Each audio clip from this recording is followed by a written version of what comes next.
Oui. Pour vous aussi.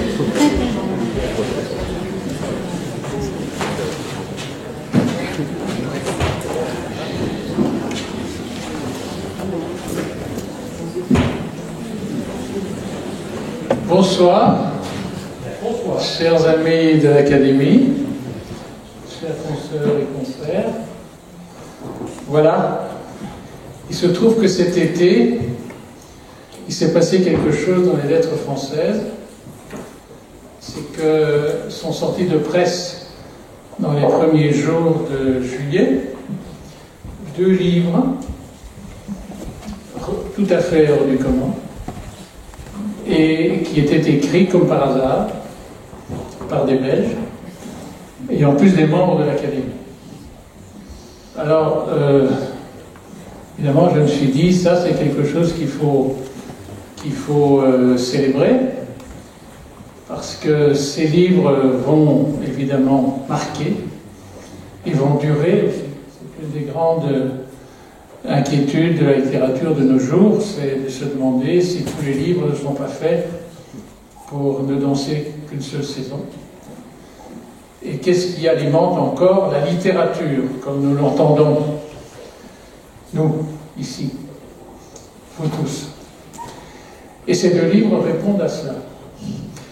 Ils répondent à cela d'abord par leurs auteurs et les services qu'ils ont rendus aux lettres, et tout ce qui a précédé la parution de ces ouvrages, mais c'est aussi parce qu'à l'intérieur même de leur production, ce sont des livres qui marquent un virage, qui marquent un tournant, qui marquent une nouvelle orientation, donc ils vont nécessairement à un moment donné apparaître comme des étapes dans ce qui est véritablement une œuvre. Parce que ce qui est un peu inquiétant aujourd'hui dans l'usage littéraire, c'est que les œuvres disparaissent au profit des volumes isolés. C'est-à-dire, les gens font des livres parce qu'ils doivent faire des livres saisonniers, ils ne se posent pas du tout la question de l'architecture totale de tout ça. Ce n'est pas du tout le cas des 2 personnes qui nous concernent aujourd'hui et que j'ai plaisir à d'abord accueillir ici et accueillir ensemble, même s'ils sont différents et en même temps similaires. Je pense qu'ils sont d'abord similaires dans cette idée que je viens d'avancer de la notion de l'œuvre. C'est-à-dire qu'ils ne pensent pas de livre en livre, ils pensent dans une espèce, au fur et à mesure qu'ils écrivent, ils pensent, ils architecturent quelque chose qui dans cette espèce d'illusion, qui est celle des grands artistes qui un jour donc formera un tout dont on ne sait pas très bien s'ils vont pouvoir le terminer. La deuxième chose, c'est que ce sont tous les 2 des écrivains extrêmement personnels, c'est-à-dire qui ont des choses à dire, mais qui ont aussi une manière de le dire qui leur est totalement singulière. Et puis il y a des coïncidences d'un autre type. Ils sont tous les 2 belges. Ils ont tous les 2 issus de milieux familiaux où la littérature a toujours compté. Et alors il y a une troisième chose qui est plus originale, je dirais, c'est qu'ils ont tous un rapport très étroit avec la Belgique, avec le Japon. Avec le Japon. C'est-à-dire qu'ils font une espèce d'axe entre la Belgique et le Japon. Et justement, il y a ici un livre qui est apparu il y a une dizaine d'années, qui s'appelle Japan and Belgium, 4 Centuries of Exchange, qui porte sur des tas de domaines, bien entendu, mais aussi sur la littérature, et où le maître d'œuvre de cet ouvrage m'avait demandé, mais il y a de ça plus de 10-12 ans, de faire, il est d'ailleurs présent dans la salle, de faire un article sur la littérature. Cet article, je l'ai écrit en français, il a été traduit en anglais, je n'ai pas retrouvé le texte français, je peux vous dire seulement le titre, Japan, a paradoxical biotope of the modern Belgian novel. donc le Japon comme biotope paradoxal du roman belge moderne. Et dans cet article, qui s'arrête donc à la fin des années 90, je parle des premiers livres de Jean-Philippe et d'Amélie.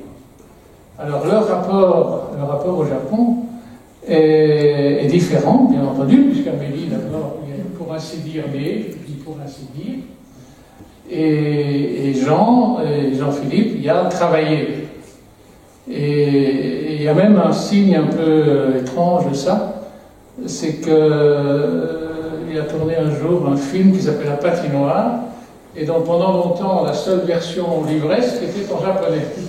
Ça vient de paraître aux éditions nouvelles, aux impressions nouvelles, il y a quelques semaines seulement, en français. Donc il y a énormément de choses qui les rapprochent, en dehors du fait qu'ils sont tous les deux des consoeurs confrères de la compagnie. Alors, ce qu'ils font paraître cet été sont deux livres qui ont déjà terriblement marqué, mais qui vont encore marquer davantage.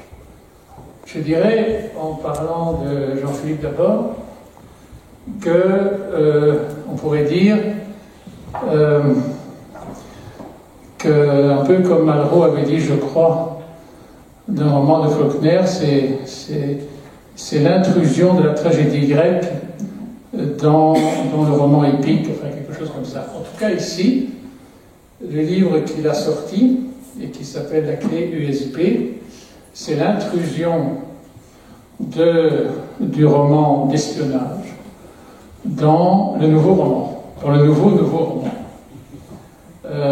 C'est très frappant, c'est impressionnant, et comme il l'a déjà montré récemment pour d'autres ouvrages, c'est sans doute l'annonce d'autre chose, plus vaste, et ça on en parlera tout à l'heure. Amélie, là, évidemment, on est devant quelque chose d'impressionnant, parce qu'on pourrait dire que c'est révélé une évangéliste contemporaine. Bien sûr, puisqu'elle parle de ce dont parlent les évangiles, les 4 évangiles. Et je crois qu'elle s'autorise à raconter ça parce qu'aucun, et je parle sous le contrôle de Gabriel, ici présent, aucun évangéliste n'était un reporter sur place. Donc on peut tout se permettre, quelque part. Alors ce livre vient de sortir, il fait déjà beaucoup de vagues, et c'est même intéressant, on y reviendra tout à l'heure, de voir la différence sensible de réaction du premier pays où il est distribué, c'est-à-dire en français, entre la France et la Belgique. C'est déjà très intéressant de voir comment ça réagit. Alors,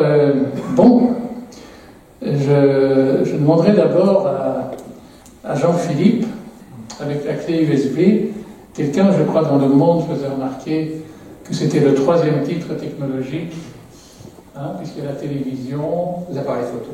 L'appareil photo, et maintenant la clé USB. La clé USB, c'est quand même infiniment moins courant que la télévision et l'appareil photo. Qu'est-ce qui a fait que la clé USB a pu être un peu la rampe de lancement? Alors, j'ai hésité sur ce titre, enfin, je me suis demandé, est-ce un bon titre? Et en fait, je me suis rendu compte que c'est un titre très clivant, parce qu'il y a 2 types de réactions. J'ai jamais eu cette réaction-là, des gens qui m'ont dit quel sens du titre, excellent titre, c'est le meilleur titre de la rentrée littéraire, choses comme ça. Et en même temps, beaucoup de ricanements. La clé USB, après on va avoir le casque de réalité virtuelle, pourquoi pas la clé 16, la clé 32, je sais pas quoi. Donc il y avait finalement un titre qu'on moque, et en même temps un titre qui est loué. Donc il y a ces 2 réactions, je me dis, ça doit être un bon titre. Or, il y a en plus une qualité que j'aime bien, c'est sa brièveté. Amélie, évidemment, m'a battu sur ce terrain. Je reconnais qu'en tant qu'ancien joueur de Scrabble, un titre en 4 lettres, bravo. En plus, un titre qu'on peut renverser. Renversé. Foi, tu le renverses, ça fait foi. Oui. Et foi, ça renvoie à la foi, mais ça renvoie aussi à était une fois. Donc on est un peu dans le récit par excellence. Mais bon, sinon, pour faire simple, le titre s'explique parce qu'il y a très vite dans le roman une scène où un des personnages qui a affaire au narrateur perd exprès ou pas exprès, en tout cas laisse derrière lui une clé USB que le narrateur va trouver sur la moquette, va ramasser et de façon assez mystérieuse, sans que ce soit nécessairement prémédité, il va la garder. La personne qui l'a perdu tout de suite le rappelle dès qu'il est sorti de l'hôtel, vous avez rendez-vous, en lui disant vous n'avez pas trouvé la clé USB, et il dit je sais pas ce qu'il m'a appelé, non. Il dit non. Et donc après il dit je suis toujours à l'hôtel, je vais chercher, il la garde dans la main, il cherche, il fait semblant de chercher. Donc ça c'est le point de départ, donc il y a effectivement, j'aime les titres simples, il y a une clé USB, la voilà. Ce qui est évidemment très remarquable aussi, c'est que si ça arrivait dans un roman ordinaire, il y aurait un roman même, je ne sais pas, d'espionnage, enfin ordinaire, il y aurait une dramatisation immédiate de ce genre de choses. Or ici, le personnage, qui est belge en plus, intéressant, ramasse cette clé USB et est en train de commettre ce qu'on pourrait appeler un délit. C'est-à-dire qu'il vole quelque chose. La clé USB, c'est quand même quelque chose qui dépasse tous les livres du monde, on peut les mettre sur une clé USB. C'est un des grands complots contre la culture. Mais à partir du moment où il est dans un hôtel bruxellois, et cette clé traîne là, et il la met dans sa poche, c'est comme s'il se mettait le monde en poche. Ça dépend des clés. Toutes les clés USB ne renferment pas le monde. On dirait une nouvelle de Borges, la façon dont c'est résumé, mais parfois on pourrait avoir une sorte d'Aleph, mais là, ça dépend vraiment de ce qu'il y a dans la clé USB, mais là, il se trouve, puisque c'est un de ses interlocuteurs sur les dossiers auxquels il travaille, c'est une clé USB qui va être extrêmement intrigante et qui va l'amener à partir en Chine pour aller explorer ça de plus près. Ce qu'il y a, c'est que ça se passe donc Place Jourdan, hein, et on ne sait pas, dans la littérature mondiale, que Place Jourdan est un lieu tactique et stratégique d'une importance capitale au niveau planétaire. Donc il est vraiment le tout premier à le signaler. Des situations comme celle-là, on les découvre dans des romans américains ou anglo-saxons autant qu'on veut, bien entendu. Mais jamais avec pour théâtre Place Jourdan. Le Sofitel a beaucoup d'histoires dans la littérature et même dans l'actualité. Hein, le Sofitel, celui de Bruxelles, celui de New York ou tout d'autres.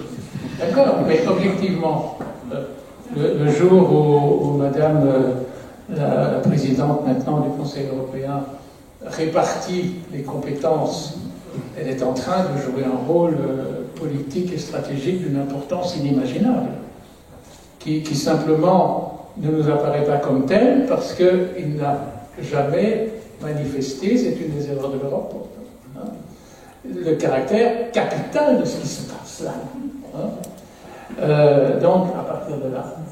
Et alors là, on est dans un roman planétaire parce que ça se passe en Chine, au Japon. Alors là, effectivement, c'est mon plaisir personnel de retourner faire un petit tour au Japon en esprit, mentalement. C'est un plaisir de retourner en Chine aussi. Rien ne m'obligeait à resituer l'intrigue, ne m'obligeait pas à retourner en Chine, quoique il est question beaucoup du Bitcoin, des activités de minage de Bitcoin, et il se trouve que la plupart de ces activités de minage de Bitcoin ont lieu en Chine. Donc il y a une raison tout à fait plausible. Oui, mais justement, là, on est dans quelque chose d'extrêmement inquiétant. C'est que la problématique du Bitcoin,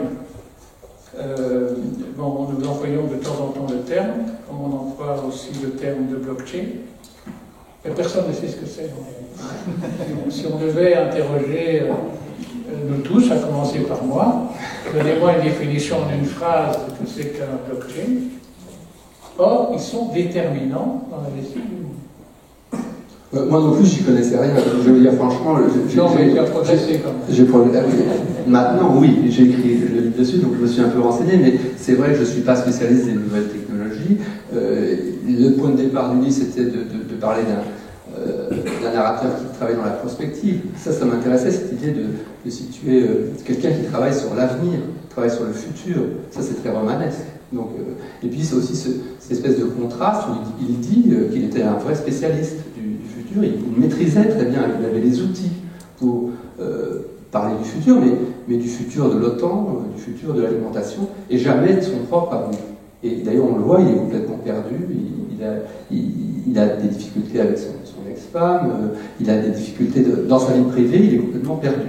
Et ça, je trouvais que c'était quelque chose d'assez intéressant. Donc, pour situer, pour nourrir, pour apporter un peu de matière romanesque, je me suis renseigné et je me suis demandé sur quoi travaillaient ces gens qui travaillent sur la prospective. Et parmi ils travaillent sur beaucoup de choses. J'aurais pu situer ça, en effet, autour de l'OTAN, autour de l'alimentation, mais j'ai entendu ça.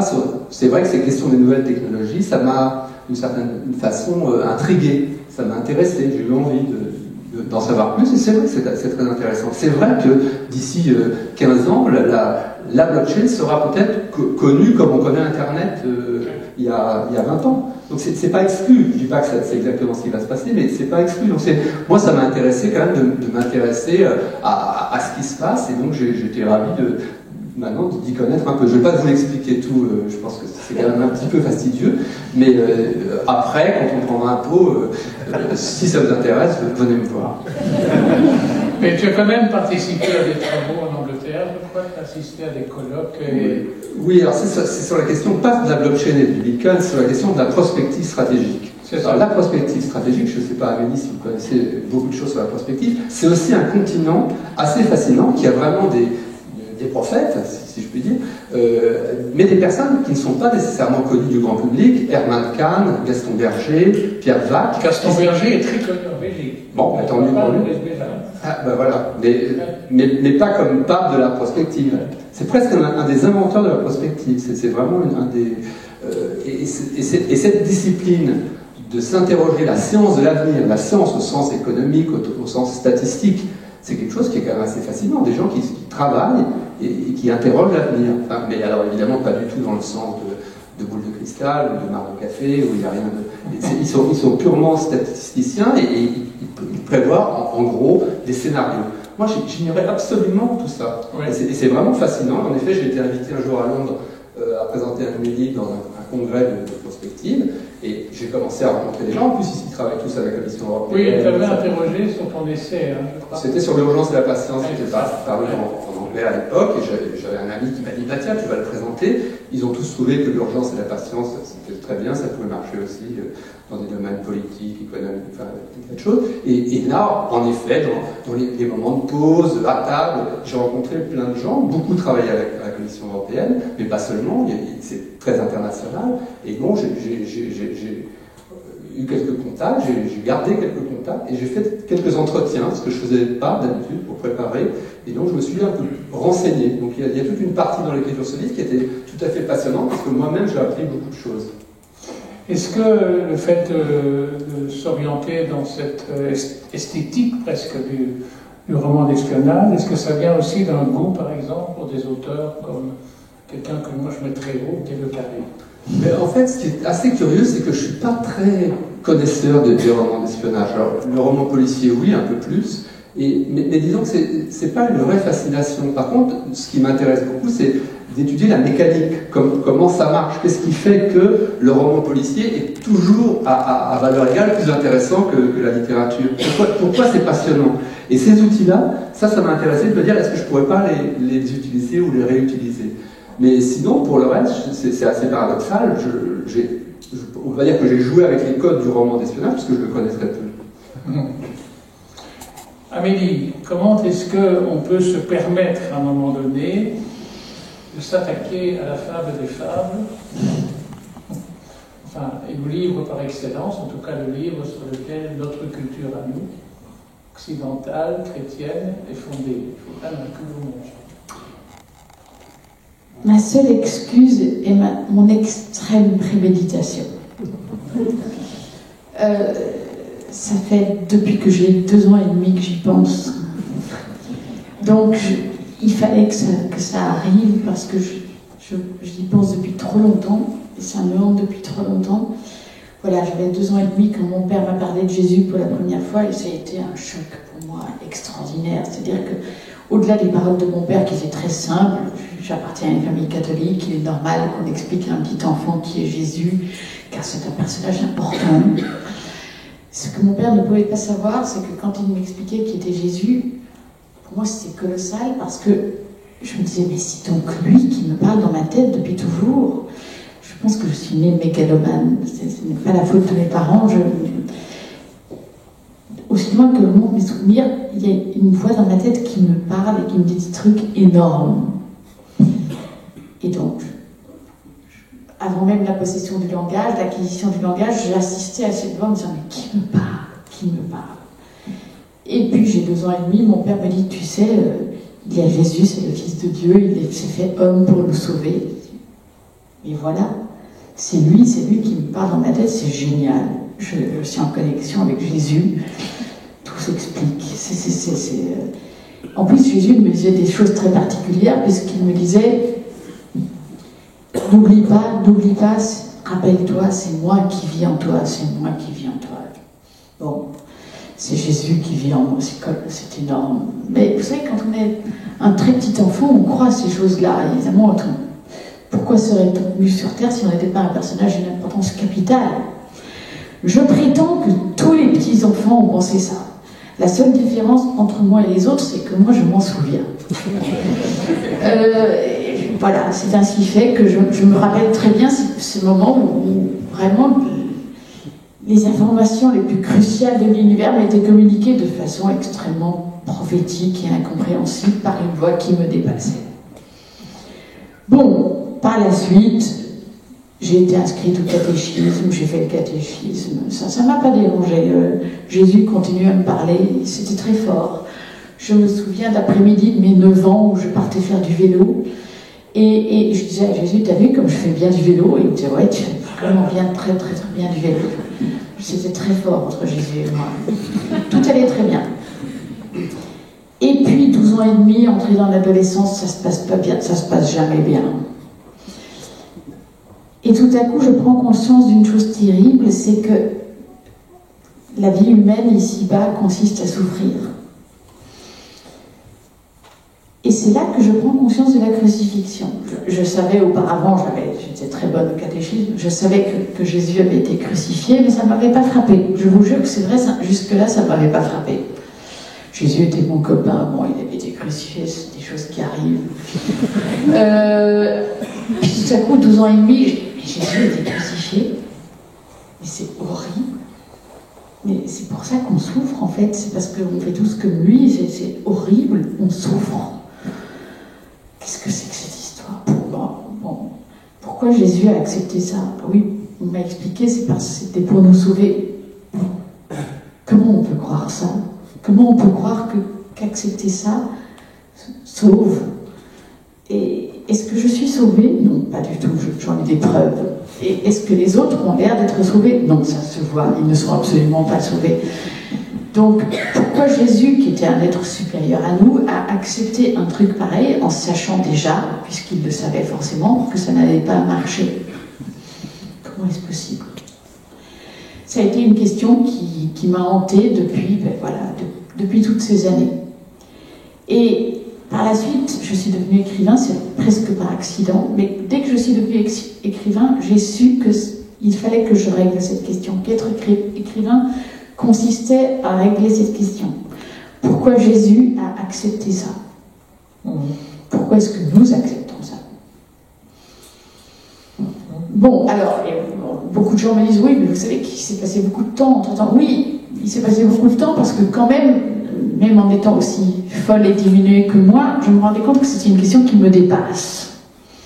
Donc, chaque année, je me dis, c'est pas grave, ce n'est qu'un jeune écrivain, attends d'être un vieil écrivain. L'expérience viendra, un jour tu comprendras, un jour tu seras à même de comprendre.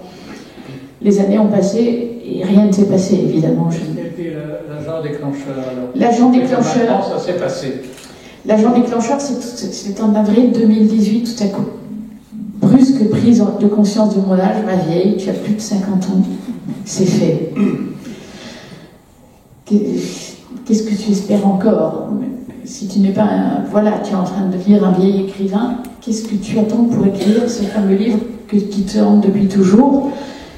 Crois-tu vraiment qu'un jour tu seras à même de l'écrire? Crois-tu vraiment qu'un jour tu auras les moyens? Non, tu le sais maintenant, tu n'auras jamais les moyens. Tu ne vas pas progresser, tu vas vieillir, c'est-à-dire que tu vas perdre tes moyens. Un jour tu n'auras plus la force d'écrire ce livre. Donc même si tu n'en es pas capable, fais-le maintenant parce qu'après ce sera pire. C'est ça, parce qu'il y a quand même combien de livres qui ont été publiés? Alors, j'en ai publié 27 auparavant, mais en fait c'est le 93e que j'écris. Voilà, c'est ça que je voulais entendre. Donc, voilà. En même temps, 93, vous savez, en français de France, ça fait 93, c'est un chiffre qui évoque des trucs, quoi. Forcément, c'est révolutionnaire. Donc on se dit, écoute, n'attends plus, parce que après, il sera trop tard. Parce qu'il y a des gens aujourd'hui qui me disent, oui, ça avait attendu aujourd'hui, parce qu'aujourd'hui est une époque cruciale pour parler de ça. Non, toutes les époques sont cruciales pour parler de ça. Nous sommes tous dans la même situation. Nous acceptons tous des souffrances qui sont au-delà de nos forces. Alors, bien sûr, on n'a pas les moyens de faire autrement, mais la vraie question, c'est pourquoi est-ce que Jésus accepte ça? Mais il y a une chose qui se passe, il y a à peine quelques jours que le livre est en librairie, et puis il y a toutes les manifestations médiatiques autour de ça, notamment une émission, pas plus tard qu'hier, je crois, avec Gabriel à la radio, et puis l'émission qui est passée il y a 2-3 jours à la Grande Librairie, etc. On sent que ce livre produit une espèce de déblocage. Et la chose à laquelle je faisais allusion tout à l'heure sur la réaction en Belgique et en France, on en parlait d'ailleurs il y a quelques minutes, la France qui est un pays révolutionnaire, laïcisé officiellement, la Belgique beaucoup moins. Bon. Et quand on voit le début de l'émission de l'autre soir, oui, où on se sent obligé d'essayer de figurer un exorcisme, c'est ça. Mais dans quelle société est-on encore? Mais c'est un truc de dingue. C'est vrai qu'il y a cette différence fondamentale entre la Belgique et la France. Nous avons autant de cathos réacs en Belgique qu'en France, mais les cathos réacs en Belgique, c'est scandaleux, mais nous acceptons ça. En France, ça ne se passe pas comme ça. Je reçois des lettres d'une violence. C'est pire, je voudrais dire que je reçois des lettres d'une violence infinie, mais c'est pas vrai.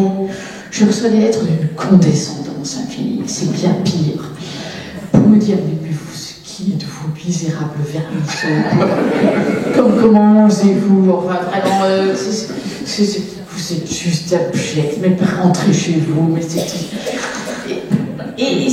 j'ai du mal à comprendre ça, mais on a vu ça aussi face au mariage gay. Le mariage gay est passé en Belgique comme une lettre à la poste.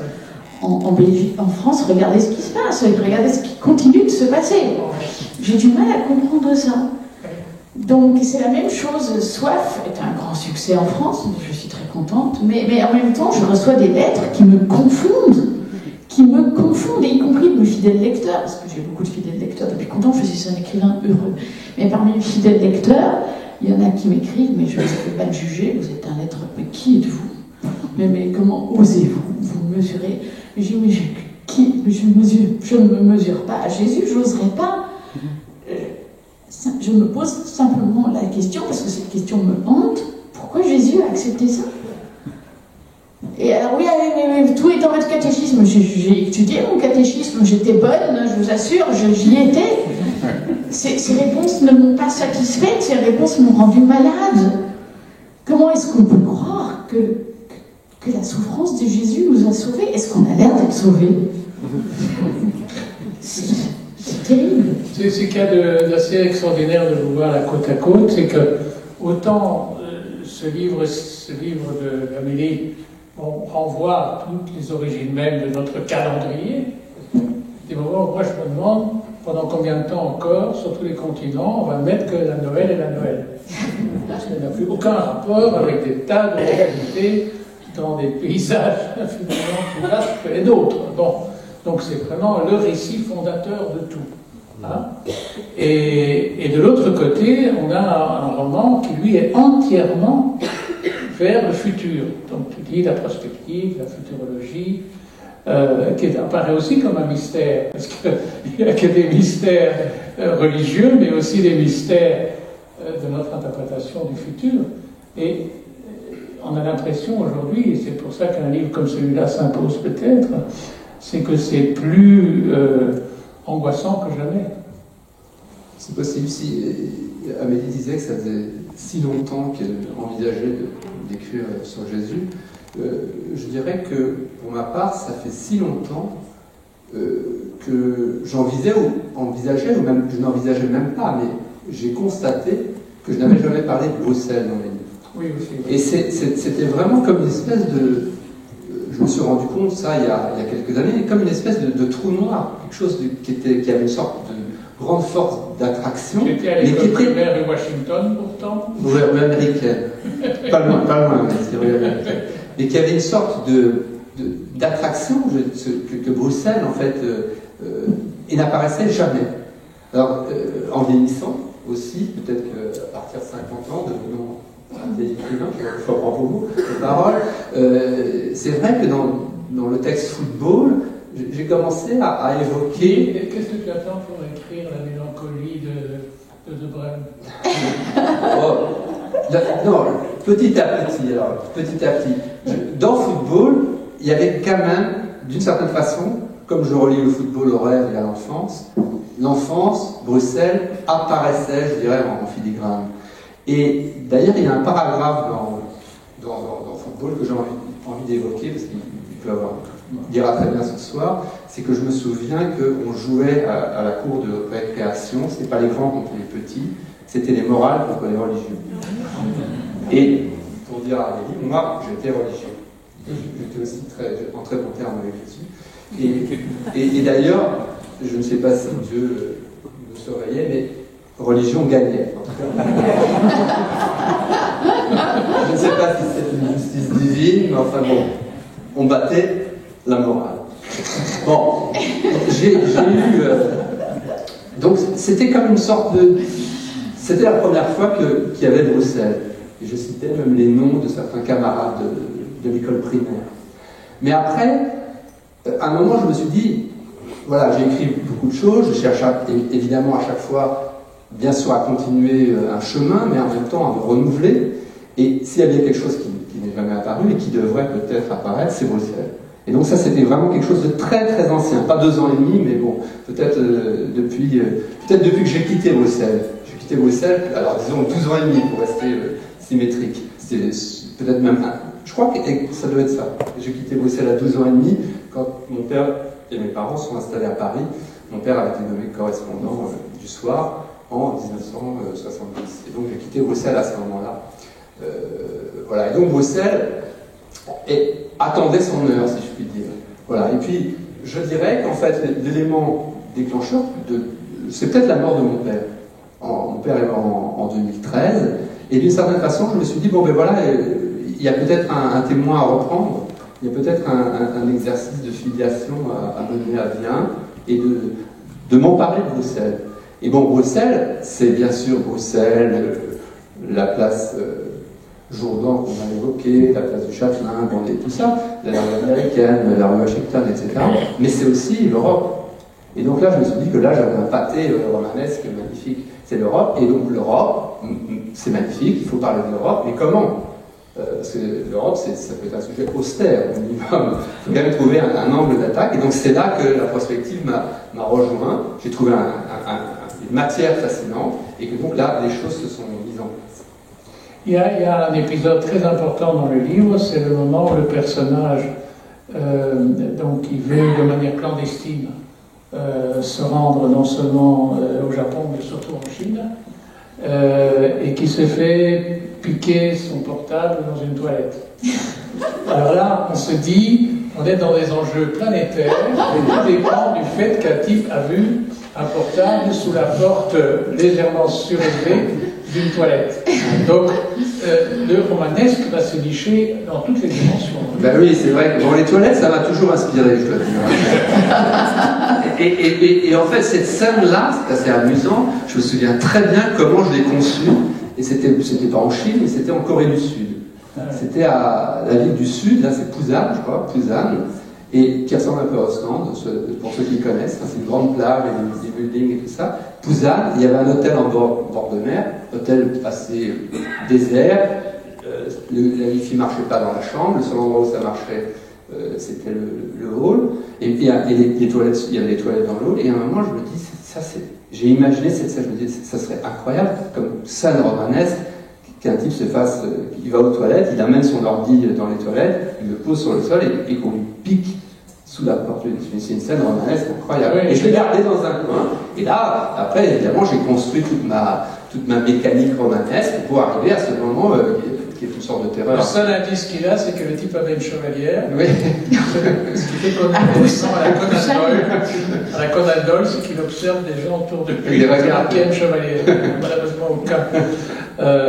Mais ce qu'il y a de fou, et ça je trouve que ça intrigue vraiment beaucoup dans le bouquin, c'est qu'il se rend dans des lieux qu'on imagine beaucoup plus surveillés que ça, qui sont des lieux technologiques ultra sophistiqués, et il le fait un peu comme dans un film de gangster.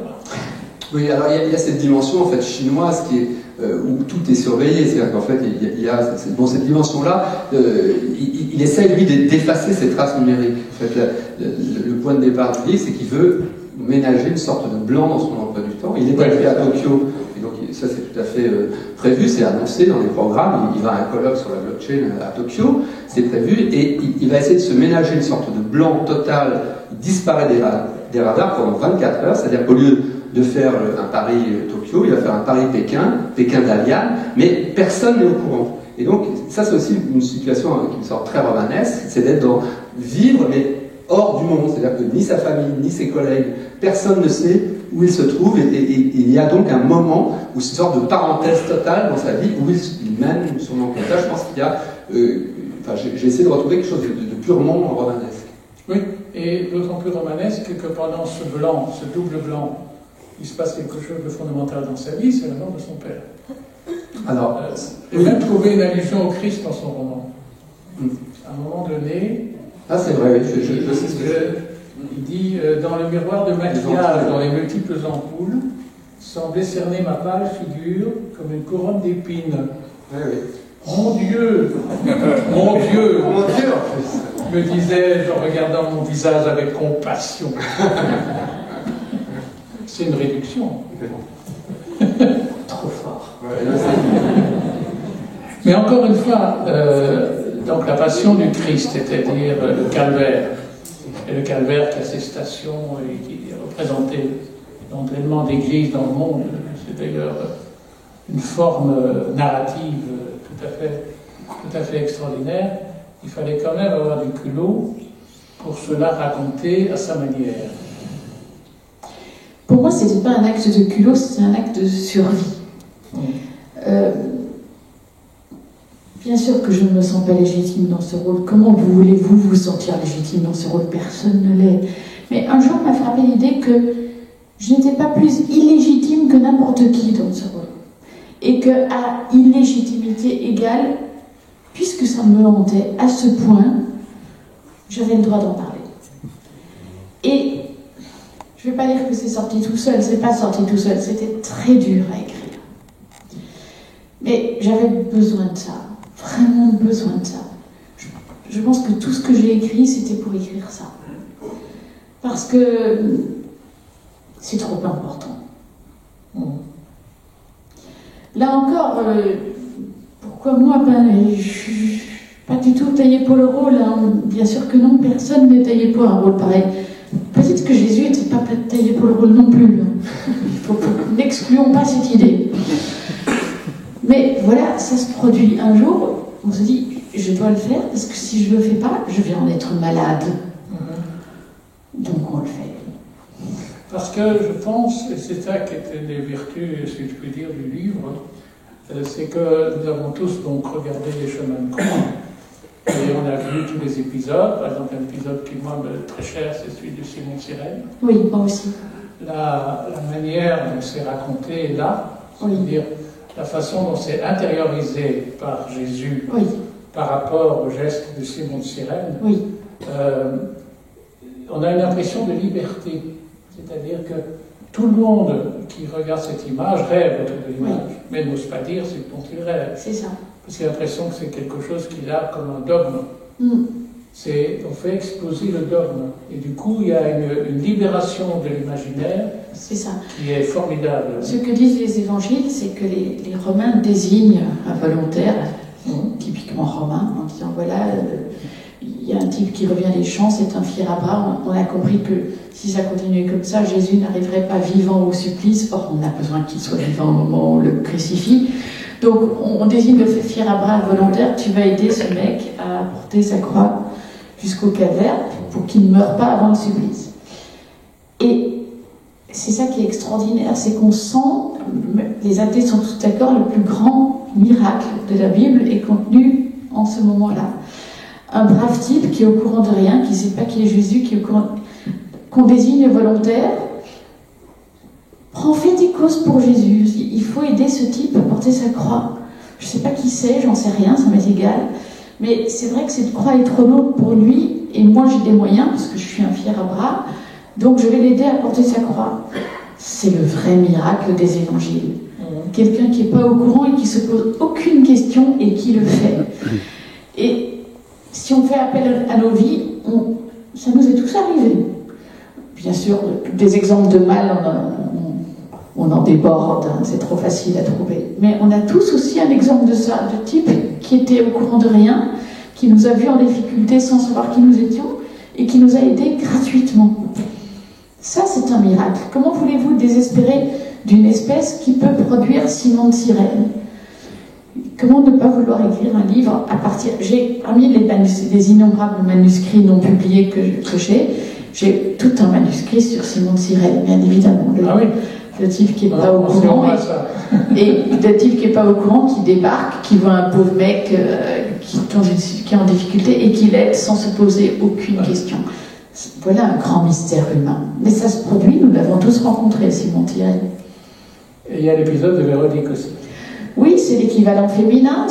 Là encore, on est en difficulté, la vie est abjecte, on souffre. Et puis voilà tout à coup un vrai visage féminin qui s'offre à nous faire rêver au moment où on a perdu espoir. C'est extraordinaire. Mais Madeleine a un très beau rôle aussi dans bien sûr, le livre. Bien sûr. J'aime beaucoup l'amour envers Madeleine. On a fait une découverte incroyable. Bien sûr, je lis Jean-Philippe Toussaint depuis très longtemps, mais nous ne nous étions jamais rencontrés. Puis on a eu l'occasion de parler pendant 5 minutes dans les coulisses avant d'arriver. J'ai appris. Moi, je pensais que votre femme s'appelait Marie, parce que depuis le temps qu'elle s'appelle Marie dans vos livres. Puis non, j'ai appris qu'elle s'appelait Madeleine, et j'ai appris qu'elle était corse. Et, coïncidence incroyable, je vis avec un corse depuis 17 ans. Voilà les infos. C'est quoi ce tropisme étonnant entre les Belges et les Corses? C'est la révélation du jour. Oui. Ça c'est vrai. L'Europe, Jésus, mais pas là, c'est l'info. Voilà. Il y a un truc entre les Belges et les Corses. Il y a une piste. Dans le livre de Jean-Philippe, l'événement final et majeur, c'est évidemment la mort du Père. Alors là, il y a quelque chose qui nous interpelle, c'est cette façon de vivre que nous avons aujourd'hui, qui fait qu'on circule à travers la planète, qu'on est souvent absent, qu'en plus on peut décider d'être absent, parce que je viens d'arrêter mon portable. Et pendant qu'on a arrêté son portable, on peut avoir quelqu'un qui vous appelle et qui vous dit « un tel vient de passer la main gauche ». Est-ce qu'il n'y a pas dans la condition humaine contemporaine, dans cette espèce d'ubiquité, quelque chose de terriblement inquiétant? C'est qu'on perd le sens de la proximité à force de jouer sur la distance. Moi, j'ai toujours eu très peur du téléphone, hein, c'est pas nouveau. Ouais. J'en ai même fait un élément d'un roman qui s'appelle Fuir, où il y a une sorte de lien secret entre le téléphone et la mort, justement, parce que le téléphone peut être un messager de mort, et c'est peut-être une des explications qui fait que j'ai toujours eu peur du téléphone, je me suis tenu éloigné du téléphone. Bon, certes, j'ai un téléphone, mais vraiment, ce soir, je n'ai pas amené. Et j'aime que le téléphone soit mis à l'écart. Donc là, ça m'intéressait aussi. Évidemment, ce type qui travaille à la Commission européenne ne peut pas se passer de son téléphone. Mais en même temps, comme il veut disparaître, il va rester en mode avion. Donc au moins pour les 24 heures chinoises, il ne veut pas laisser de traces numériques. Mais dès qu'il arrive à Tokyo, il rallume évidemment. Et là, il se passe une chose qui, en plus, m'est arrivée à moi en 2013, c'est que le téléphone ne captait pas de réseau. Donc j'avais un iPhone qui ne captait pas le réseau à Tokyo. Je l'éteignais, je le rallumais, etc. Donc il y a sans doute une mise à jour que je n'avais pas faite, mais je n'étais plus relié. Et donc ça, je l'ai exploité en plus de façon romanesque avec le vol de l'ordinateur. Donc il a le téléphone qui marche pas, l'ordinateur est volé, et donc il est absolument sans nouvelles, ce qui crée évidemment une inquiétude multipliée. Et comme un des schémas du livre, c'est de passer à une sorte d'inquiétude professionnelle, il n'arrête pas d'être inquiet de ce qu'il observe, de ce qu'il découvre, mais il reste dans son monde professionnel, à une inquiétude privée qui va lui tomber d'un coup dessus au moment où il va rétablir le contact avec Internet et s'apercevoir que son père est à l'article de la mort. Et donc il va rentrer précipitamment. Et donc pour moi, finalement, il pressentait quelque chose sans du tout savoir de quoi il s'agissait, mais il y avait une sorte d'inquiétude diffuse qui engageait tous les éléments du roman policier, mais le roman policier aussi est imbibé de sexe et de mort, même si c'est pas dit. Il y a toujours Eros et Thanatos dans le roman policier, et c'est ça qui fait que c'est plaisant, ou que ça fait peur, enfin, les deux à la fois, c'est ça qui attire. Et donc je pense que c'est cette dimension-là que j'ai voulu traiter, c'est passer d'une sorte d'inquiétude professionnelle, avec des tas de choses qu'il essaie de tirer au clair, à quelque chose où finalement la vie privée entre en court-circuit avec les affaires extérieures. Et c'est des choses qui m'ont toujours intéressé. Ça arrive très souvent dans l'autre sens, c'est-à-dire qu'en fait, il arrive que des événements du monde extérieur peuvent soudain entrer dans notre intimité privée. C'est le cas dans un attentat. On est en train de penser, on est dans le métro, et boum, il y a le monde extérieur brutalement vient faire irruption dans notre intimité la plus privée. Ça, c'est quelque chose qui m'a toujours énormément intéressé. Mais le cas inverse est possible aussi, c'est-à-dire que d'un coup, la vie privée s'annonce, et tout ce qui était si important dans la vie professionnelle, finalement, n'a plus aucune importance par rapport à la réalité de la perte, en l'occurrence, du père du narrateur. Parce qu'il y a aussi la confrontation du personnage, qui est un occidental, disons, classique, plus ou moins, avec des orientaux, notamment ce technicien qu'il voit en Chine, que tu décris très bien, mais dont on se demande si c'est pas des mutants entre l'humain et le robot. Oui, ça c'est jeune, en effet, je me suis un peu renseigné, mais c'est-à-dire que le spécialiste informatique de la mine, c'est un type de 19 ans qui parle parfaitement anglais, qui a fait toutes ses études dans la Silicon Valley, qui a fait des trucs, qui est un geek forcené, qui connaît toutes les meilleures applications, mais qui a une sorte de handicap. Il ne voit plus le monde, la réalité du monde, il n'a plus aucun sens éthique, aucun sens moral, aucun sens même des plus élémentaires. Il est purement dans une sorte de virtualité technologique, et donc la réalité n'existe plus en dehors de la façon dont il l'aperçoit. Ça, je pense que c'est un portrait qui est très à jour. Il y a plein de gens comme ça qui sont complètement perdus dans leur technicité, technologie, et qui perdent tout sens moral et éthique et religieux. Oui, c'est pour ça que la confrontation de vos deux livres est vraiment très enrichissante, parce que d'un côté, il y a une espèce de réappropriation, dans le cas de Soif, de tout un patrimoine, patrimoine qui est redynamisé. Il n'est pas que des images d'Épinal, il est dynamisé.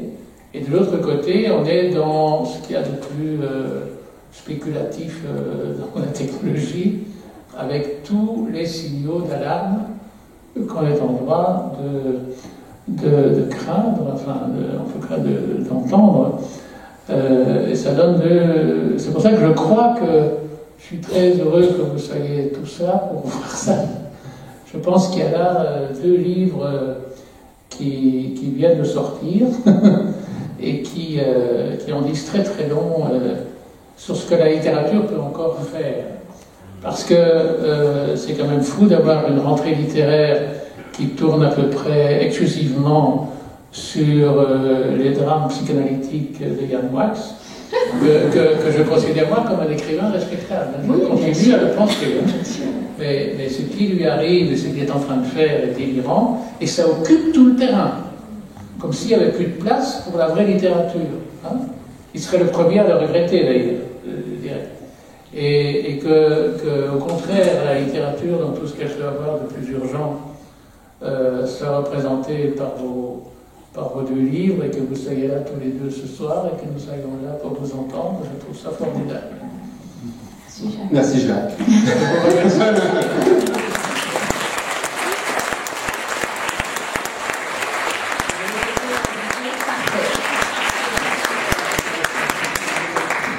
Oui, on se posait la même question, Jean-Philippe et moi. Ne seriez-vous pas le frère de Jésus? C'est le frère de Jésus. Il y a un frère de Jésus qui s'appelle Jacques. Oui. Ça me dirait bien d'être le frère de Jésus. Merci. Voilà, il y a des vers qui nous attendent au premier étage. Des vers. Soir. On arrive. Oui. Nous, on a déjà tout ce que commencé. j'avais pu voir. Merci. Merci, au revoir.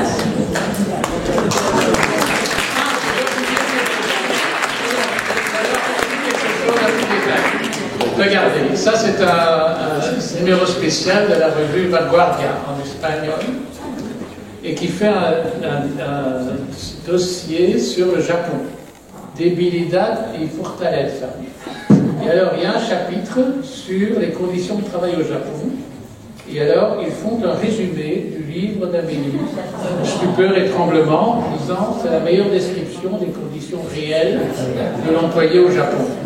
Les Espagnols sont des gens formidables.